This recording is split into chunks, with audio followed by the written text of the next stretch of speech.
Whether you are in a 9 to 5 job or entrepreneurship, we all want to make it big. And thus, we need the right role models. So, you are at the right place because I'll get you such success journeys from wherein you can take inspiration. Don't forget to subscribe for regular dose of guidance and motivation. So, what we are waiting for? Let's see who we have today. Hi all, I am Megha and today I have my brother Pious with me and Pious will introduce himself.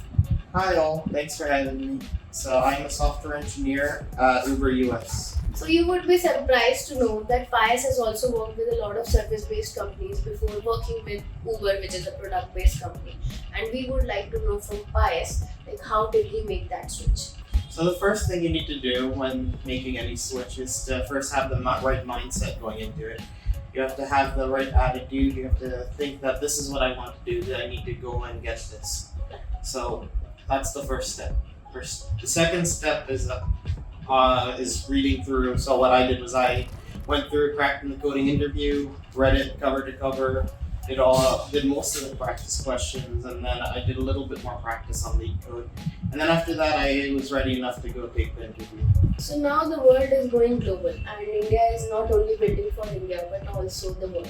So I just have this curiosity. We have certain differences in the culture and the tech in software tech industry and the product tech industry in India. Do we have the similar cultural differences in the US? Yeah, so in short, I think the US does have the same cultural differences. So one of the big things I've noticed when going from from service to product is the service is very task focused. You're trying to finish one project and then moving right on to the next one, as opposed to the product base, which is more you're creating a product, then you're going back to the customers to get feedback, and then you're coming back and then rebuilding on what you've already built. So it's more building on top of what's already there instead of going from task to task. And so in the product base, what I've noticed is people do spend a lot more time coming up with the not documentation, but architectural designs, and there's more emphasis on getting the better architecture than there is in service-based companies. Awesome. So I think we can summarize it as something like we have more ownership in the product company. We focus on the end-to-end product or feature which is to be delivered to the customer. So we are basically more obsessed on the customer satisfaction and the whole mindset and perspective of the developer changes. Yes. Right? And they become more of an engineer rather than a developer. Yeah, exactly.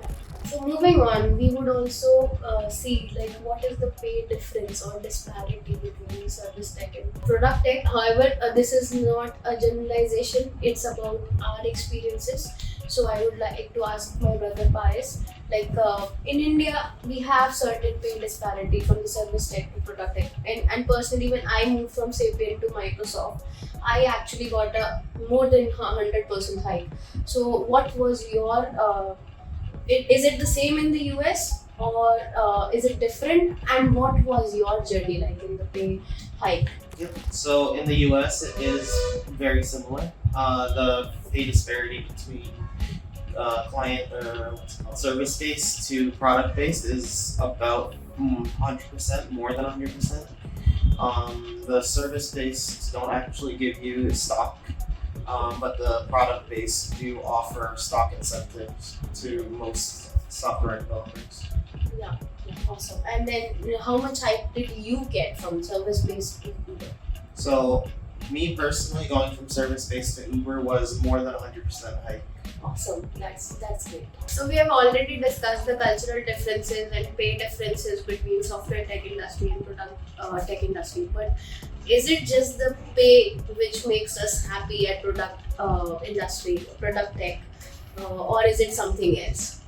No, it's definitely not just the pay, but the pay is definitely a perk to working at a product company. But in my experience, product companies have more freedom, so you can do more experimentation in those product companies. You have more ownership, so you have more riding on your shoulders in terms of product.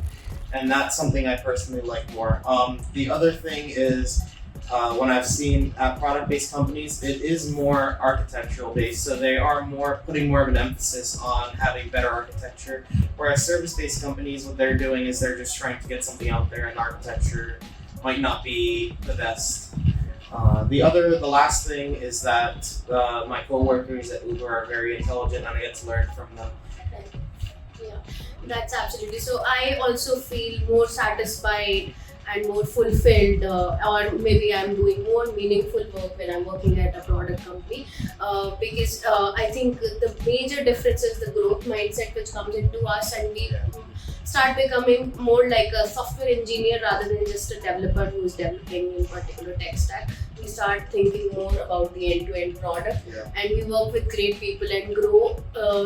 There's an all-round growth. Yes. You grow professionally, you grow personally, and it's not just you are growing on some certain tech stack.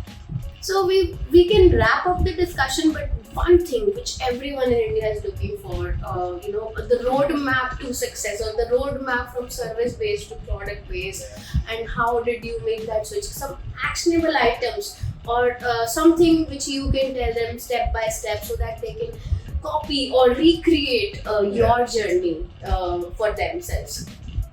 So there isn't one quick bullet that'll give you the better job. Obviously, there's no like, do this and you'll get this. But the actionable advice is just go for it. Just take the next steps. Start reading Cracking a Coding Interview or other such books. Look into system architecture and design. Just understand all of that. Take in that knowledge and just learn it. One thing I wish I would have told myself when I was interviewing is that the answer to the question doesn't matter as much as the approach. Right. What they're looking for more is the approach, and not the actual, and not, well, getting the correct answer is a plus, but how you get to it is more important. Absolutely. So focus on being consistent and develop that problem solving skill, and also the mindset that you have to get it. So even if you have failures, don't stop there, right? Exactly. Yeah. So thank you, Pious, and that's it for today. And in the future videos, I'll get more engineers from product-based companies, or someone who's having a startup, or some more great people from the industry, and so that we can all learn so much more. And share, like, subscribe, and keep in touch.